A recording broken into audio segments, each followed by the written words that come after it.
Hey guys, what is going on? This is NGS and welcome back to another video. This marks part 3 of my E3 2015 wrap-up extravaganza, and we're not going to sugarcoat this intro any more than it needs to be. Let's just dive straight into this. The Sony E3 press event for this year. My freaking lord, this conference was amazing. This conference was unexpected. This conference was a game changer. This conference was groundbreaking. And let me stop right now because I sound like an Ubisoft rep. So let's just dive straight into this with The Last Guardian. Sony opened up guns blazing with announcing a game that, well, you know, I'm going to label this conference as a dream come true because that's what it was. There were so many announcements in here that were talk of fiction. There were so many games out here that we could only dream of being announced.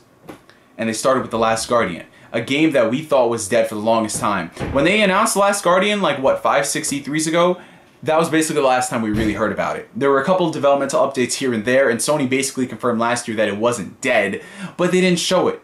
So it led a lot of people to thinking that, okay, if this game isn't dead, it's definitely not PlayStation 3. It's definitely PlayStation 4. And they finally re-revealed the game this year, and it just looks stunning to say the least. It's everything that I was expecting the game would be. It looks really nice, and yeah, that's all I'm going to say about the game because we have so much more to get through. I'll definitely wait to see more on that. But it finally has a confirmed release window, 2016. Whether that's the beginning of the year or the end of the year, I don't know. Other than that, The Last Guardian looks great, and I'm glad that it finally got re-revealed. It's been a very long time.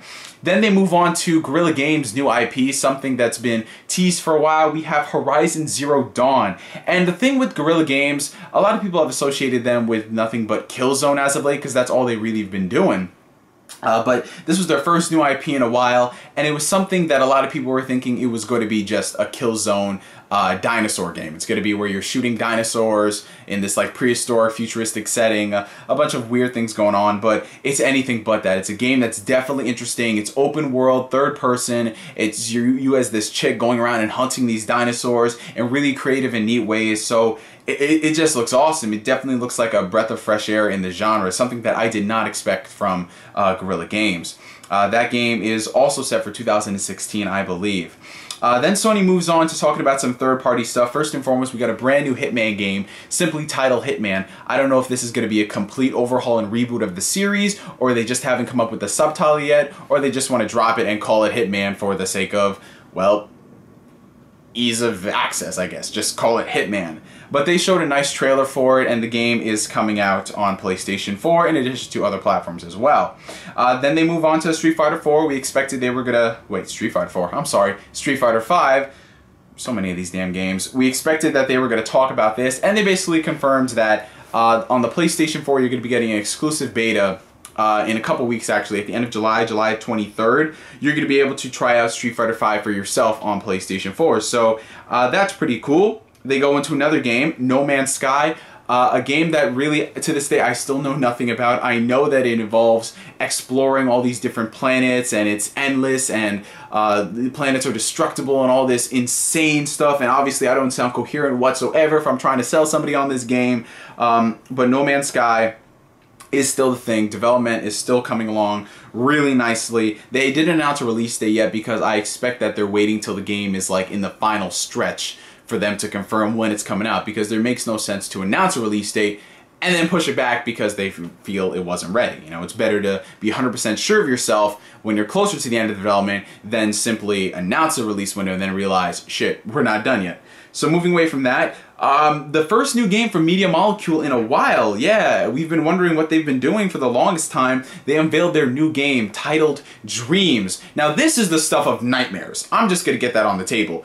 This is a game that is so creative, it's scary at the same time, because it's really something that you have to see to believe. You have to experience this for yourself, because it's basically you creating these dreams and stuff, and people get involved and they create their own dreams and continue the story and all this insane stuff. They were pretty vague on what you could do, but it's something from Media Molecule, so expect creativity. It's going to be flourishing out the wazoo because it's something that they're known for with their games. So Dreams come from Media Molecule.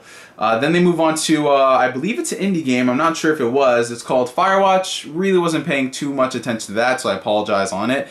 They covered more stuff related to the biggest disappointment of last year, Destiny, the new expansion pack. I don't really care much for Destiny because, well, I don't play it anymore. But for the Destiny fans out there, yeah.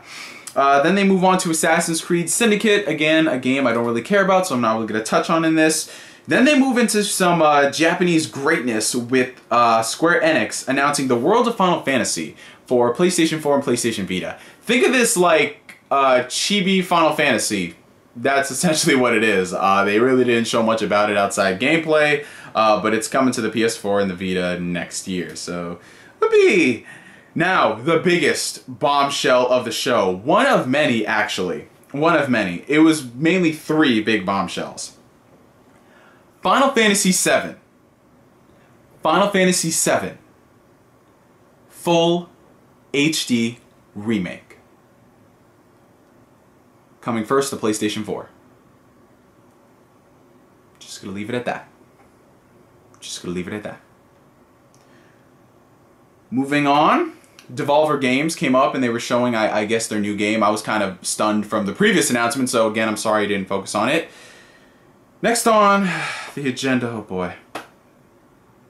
You guys are wondering why I said this conference is dreams come true. Shenmue 3. Shenmue 3 is a thing. And you can back it on Kickstarter.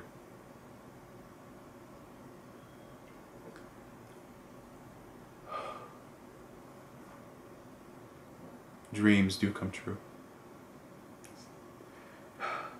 They move on to showing Batman Arkham Knight. They were showing this really weird trailer. It started off with the Joker being cremated and then going into some, again, weird gameplay. But I wasn't focusing much on that because of the previous announcement. So it's kind of a trend here. It's like, announce something really crazy, then something not so crazy because you kind of forget what's going on. So I kind of, well, it's coming out in like a week or so, so we're going to see it in there regardless. They talk about Project Morpheus in addition to the PlayStation Vue service. They really didn't spend too much time on it, which I expected them not to do, considering I think they want to save those for their other events that they have going on. Since Sony, you know, it's not just E3 for them. They have Gamescom, they have the PlayStation Experience, they have GDC, they have so many other events to talk about things. So why put all this stuff and cram it into an E3 show when they should just focus on what is the most important stuff of the year when gamers watch it? You know, it's one of the biggest weeks in all of entertainment. Then they move on to, ooh, damn, they just threw some shade on Activision. Call of Duty on the PlayStation stage. Call of Duty getting priority DLC map packs. Now, you guys know I'm not really too crazy in Call of Duty like that. I love my Nazi zombies though. But I could care less about DLC partnerships, timed exclusive map packs, because it really doesn't matter in the grand scheme of things. You gotta wait 30 days, so what? But that shade that Sony and Activision just freaking cast over Microsoft. It's just considering how huge Call of Duty was, and to have the partnership sway over to Sony, I'm sorry, but it's a body bag. Pack it up. Pack it freaking up. And then they show some single player missions for Star Wars Battlefront. So that was pretty cool. Star Wars Battlefront is definitely a game I'm going to talk about later on in the E3 wrap-up week. And then they ended off with showing Uncharted 4, A Thief's End. There were some technical difficulties in the beginning where they actually had to restart it, which led me to think that, okay, we just saw this gameplay twice. So did we just see Uncharted 4 and then we saw Uncharted 4 Remastered Edition? Like, what craziness is going on? But the gameplay for that did look pretty sweet. Definitely a lot better than the initial reveal that we saw at the PlayStation Experience last year. Definitely a game that's going to be a blockbuster hit because it's Uncharted.